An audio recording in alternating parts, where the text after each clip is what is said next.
اقرأ أخيا ورتل القرآن اصدح بصوتك اسمع الأكوان. اقرأ أخيا ورتل القرآن اصدح بصوتك اسمع الأكوان. اقرأ كلام الله يهدي نفوسنا. আসসালামু আলাইকুম ওয়া রাহমাতুল্লাহি ওয়া বারাকাতুহু। নগদ ইসলামিক নিবেদিত তারকা কণ্ঠে আল কোরআন, পাওয়ার্ড বাই স্বপ্নধরা। প্রিয় দর্শক, যে যেখান থেকে আমাদেরকে দেখছেন সকল দর্শক ও শ্রোতাদেরকে জানাচ্ছি অনেক অনেক প্রীতি ও মোবারকবাদ। দর্শক, রমজান মাস আত্মশুদ্ধির মাস, রমজান মাস কোরআন নাজিলের মাস। রমজান মাসে প্রতিটি ইবাদত আল্লাহর কাছে অনেক প্রিয় এবং পছন্দনীয়, ফজিলত কিন্তু অনেক বেশি। কেননা এই মাসে নাজিল হয়েছে প্রিয় নবী মুহাম্মদুর রাসূলুল্লাহ সাল্লাল্লাহু তাআলা আলাইহি ওয়াসাল্লামের শ্রেষ্ঠতম মুজিজা কোরআনুল কারীম। এই পবিত্র কোরআন নাজিলের মাসে আপনাদের জন্য এনটিভি পরিবারের পক্ষ থেকে বিশেষ আয়োজন আজকের এই প্রোগ্রাম। এই প্রোগ্রামটি আমরা সাজিয়েছি বিশ্বখ্যাত হাফেজে কোরআন, অর্থাৎ আন্তর্জাতিক পুরস্কারে ধন্য হাফেজে কোরআনদেরকে নিয়ে আমরা অনুষ্ঠানটি সাজিয়েছি। আমি মঞ্চে আহ্বান জানাচ্ছি হাফিজ মোহাম্মদ আব্দুল্লাহ আল মামুনকে। اقرأ أخيا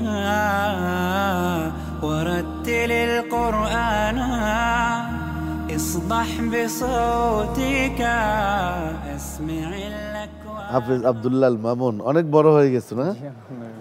মাশাআল্লাহ। গ্রামের বাড়ি কোথায়? আমার গ্রামের বাড়ি হচ্ছে কুমিল্লা মুরাদনগর। তো তোমার শুরুটা কি স্কুলে ছিল না মাদ্রাসায়?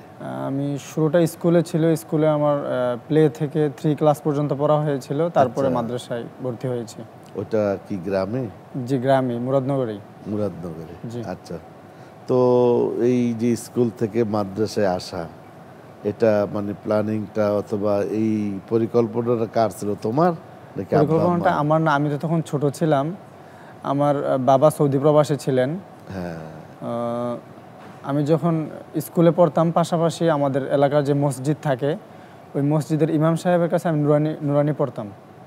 তো সেই মসজিদের ইমাম সাহেব একদিন আমার বাবাকে বলেছিলেন যে আমার মনে হচ্ছে আপনার ছেলে আব্দুল্লাহ মামুনকে যদি আপনি মাদ্রাসায় ভর্তি করান তাহলে তার দ্বারা দিনের অনেক খেদমত হবে। তো আমার বাবা তখন সৌদি রিয়াদে ছিলেন। যখন উমরা করার জন্য যায়, আল্লাহর ঘর ধরে আমার বাবা নিয়ত করেছিলেন যে আমাকে হাফেজে কোরআন বানাবেন, আল্লাহ তাআলা যদি চান। মাশাআল্লাহ। তখন থেকেই মাদ্রাসায় ভর্তি হওয়া। তো সেই প্রতিষ্ঠানটা কি মুরাদনগরে ছিল? হ্যাঁ, মুরাদনগরে তারতিল কোরআন মাদ্রাসায় পড়েছিলাম। তারপরে সেখানে হাফেজ হয়ে তারপর ঢাকায় কারি নাজমুল হাসান সাহেব হুজুরের মাদ্রাসায় ভর্তি হয়েছে। মানে শুরুটা একেবারে তোমার নাজেরা গ্রাম থেকে, তারপরে মক্তব, তারপরে হিফজ শুরু এবং শেষ। জি, ওখানেই। আচ্ছা আচ্ছা, মাশাআল্লাহ। তো এই হিফজ শুরু করলা, নাজেরা কতদিন পড়লা তুমি? আমার নুরানি এবং নাজারা এই দুইটা কমপ্লিট হয়েছে 6 মাসের মধ্যে। 6 মাস। তারপরে বাকি 6 মাস আর হচ্ছে মানে টোটাল 2 বছরের মধ্যে আলহামদুলিল্লাহ আমার হিফজ কমপ্লিট হয়েছে নুরানি নাজারা সহ। কখনো হয়তো 3 পৃষ্ঠা, কখনো 2 পৃষ্ঠা। তবে একদিন আমার মাদ্রাসা যখন বন্ধ হতো, যে ঈদের বন্ধ অথবা পরীক্ষার বন্ধ, তখন যে কোনো উপলক্ষে যখন মাদ্রাসা বন্ধ হতো 1 সপ্তাহের, তখন আমি যখন বাসায় আসতাম, আসার পরে আমার মা আমাকে সারাদিন আমাকে পড়াইতেন কোরআন শরীফ, যে এখন যদি তুমি সবকটা বাসায় পড়ে যাও তাহলে মাদ্রাসা যেতে তোমার জন্য সহজ হবে। তো তোমার মা কি হাফেজা? আমার মা হাফেজা না, কিন্তু আলহামদুলিল্লাহ আমাদেরকে ওইভাবে গাইড করেছেন। আব্দুল্লাহ আল মামুন, জাতীয় পর্যায়ে এই কম্পিটিশন কবে শুরু করেছো তুমি? জাতীয় পর্যায়ে শুরু করেছি হচ্ছে 2013 সালে এনটিভির মাধ্যমে, এনটিভি পিএইচপি কোরআনের মাধ্যমে। যতটুকু আমি জানি যে আল্লাহ রাব্বুল আলামিন তোমাকে একাধিক পুরস্কারে আন্তর্জাতিক পুরস্কার ধন্য করেছেন। তো প্রথমে কোন বছরে তুমি আন্তর্জাতিক ভাবে? 2014 সালে। 14 সালে। জি। কোন দেশ? এটা সৌদি আরব। সৌদি আরব। জি। তো সৌদিতে কতটা রাষ্ট্র ছিল ওখানে? ওখানে আসলে প্রায় বিশ্বে, এটা পুরো বিশ্বে যেই কয়টা রাষ্ট্রের সাথে বাছাই হয়েছে, তো বাছাই হয়েছে প্রায় 7,000 প্রতিযোগীদেরকে বাছাই করে সৌদি আরবে 80 থেকে 90টা রাষ্ট্র এসেছে। আচ্ছা, তো সেখান থেকে আলহামদুলিল্লাহ আমি প্রথম স্থান অর্জন করেছি মাশাআল্লাহ। কোন বছর? 2014 সালে। এটা কি 30 পারা নাকি 20? পুরো 30 পারা। 30 পারা। জি। প্রথম প্রতিযোগিতা, প্রথম প্লেনে ওঠা, এর আগে তো ওঠো নাই? না, এর আগে ওঠেনি। প্রথমে বিদেশে যাওয়া।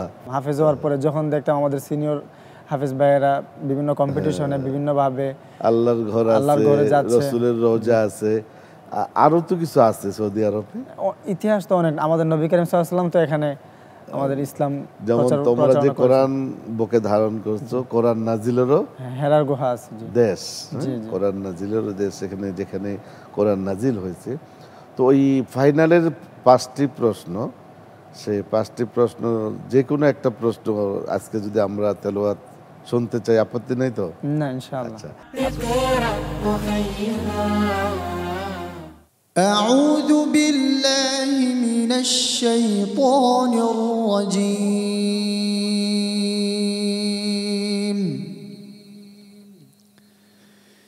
بسم الله الرحمن الرحيم.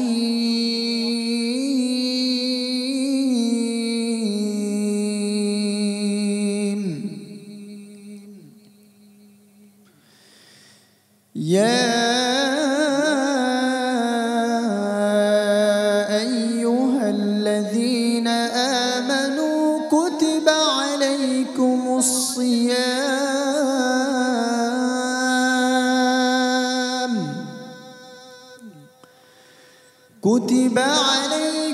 الصيام كما كتب على الذين من قبلكم لعلكم تتقون.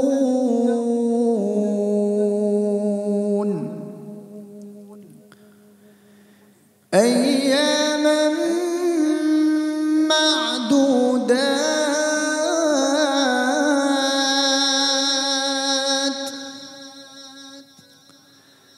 فمن كان منكم مريضا أو على سفر فعدة من أيام أخر، وعلى الذين يطيقونه فدية طعام مسكين،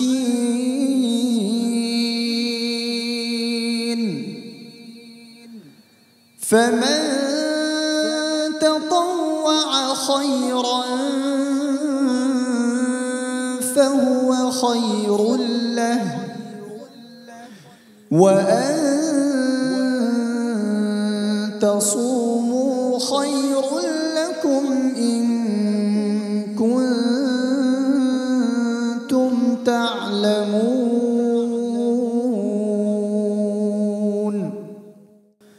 صدق الله العظيم. খুব চমৎকার তেলাওয়াত করেছো আব্দুল্লাহ আল মামুন, খুব ভালো লাগলো। তোমাদের এই কম্পিটিশনগুলো বাংলাদেশ ছাড়া সকল মুসলিম কান্ট্রিগুলো তো তাদের ভাষা আরবি, হ্যাঁ, আরবিক ভাষা তাদের, এবং সেখানে গিয়ে তোমরা নিজেদেরকে এইভাবে কোরআনের মাধ্যমে তুলে ধরেছো, এটা অনেক বড় একটি বিষয়। আল্লাহ রাব্বুল আলামিনের কাছে দোয়া করি আল্লাহ তোমাদেরকে হেফাজত করুক, তোমাদেরকে কবুল করুক। আল্লাহুম্মা আমিন। প্রিয় দর্শক, আমরা হাফিজ আব্দুল্লাহ আল মামুন, বিশ্বখ্যাত হাফিজ কোরআন, আমরা আব্দুল্লাহ আল মামুনের জীবনের সফলতার গল্প শুনলাম তার সুললিত কণ্ঠে পবিত্র কোরআনুল কারীমের তেলাওয়াত। আপনারা দেখছিলেন নগদ ইসলামিক নিবেদিত তারকা কণ্ঠে আল কোরআন, পাওয়ার্ড বাই স্বপ্নধরা। আপনারা দেখছেন নগদ ইসলামিক নিবেদিত তারকা কণ্ঠে আল কোরআন, পাওয়ার্ড বাই স্বপ্নধরা। শুনছিলাম বিশ্বখ্যাত হাফিজ কোরআন, বাংলাদেশের গৌরব হাফিজ আব্দুল্লাহ আল মামুনের সফলতার গল্প। আব্দুল্লাহ আল মামুন, কয়টি দেশে তুমি পুরস্কার পেয়েছো? আমি 6টি দেশে গিয়েছি, 6 দেশে পুরস্কার পেয়েছি আলহামদুলিল্লাহ। 6টি দেশে গিয়েছো, জি মানে 6টি ইন্টারন্যাশনাল পুরস্কার এর মধ্যে তুমি অর্জন করেছো। জি আলহামদুলিল্লাহ। কেমন লাগছে তোমার?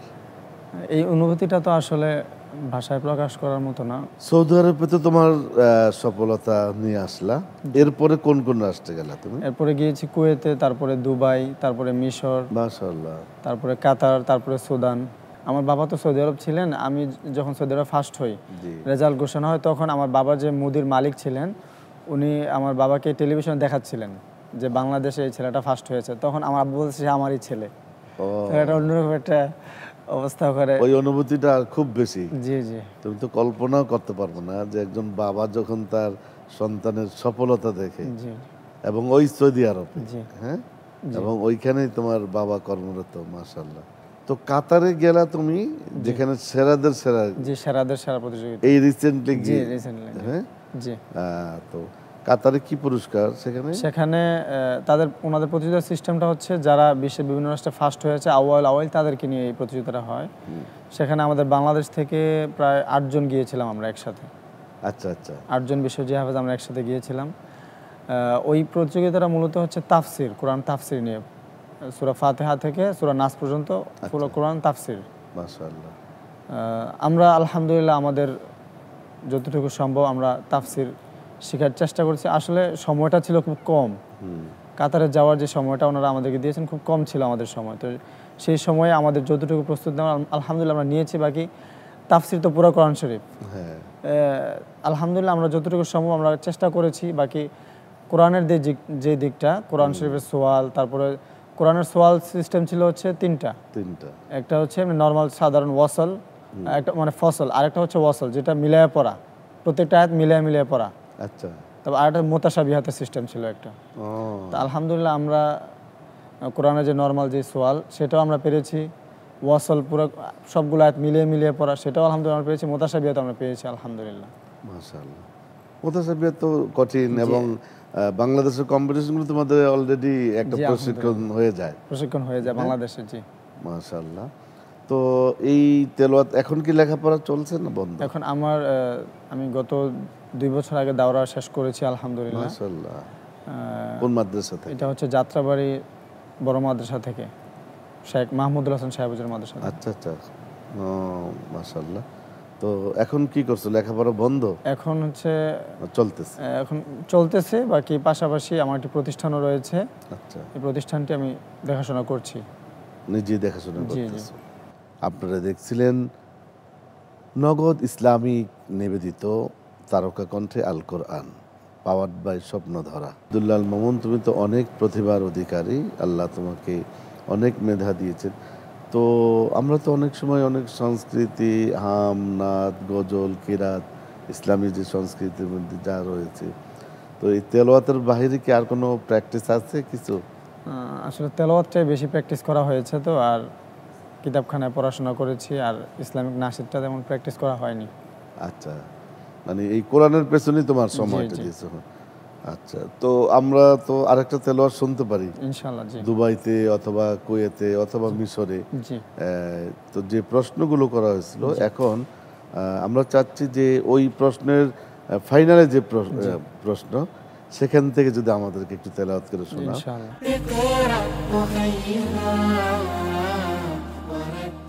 أعوذ بالله من الشيطان الرجيم.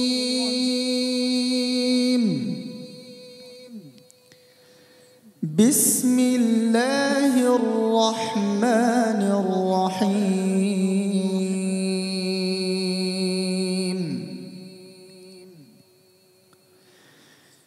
يا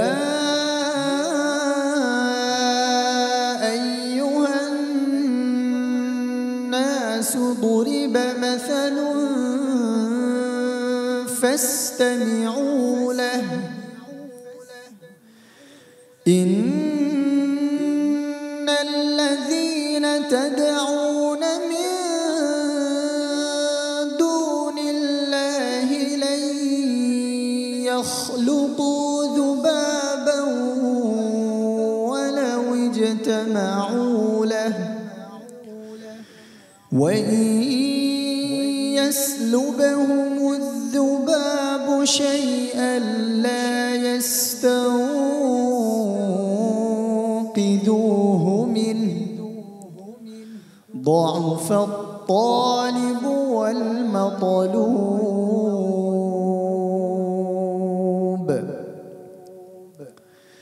ما قدر الله حق قدره إن الله لقوي عزيز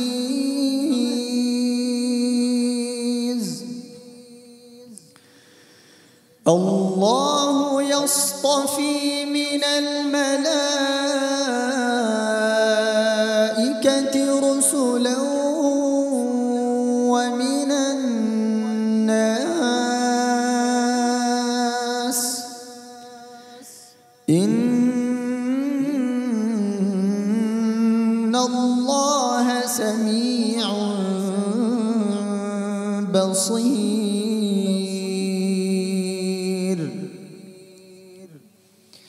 يعلم ما بين أيديهم وما خلفهم وإلى الله ترجع الأمور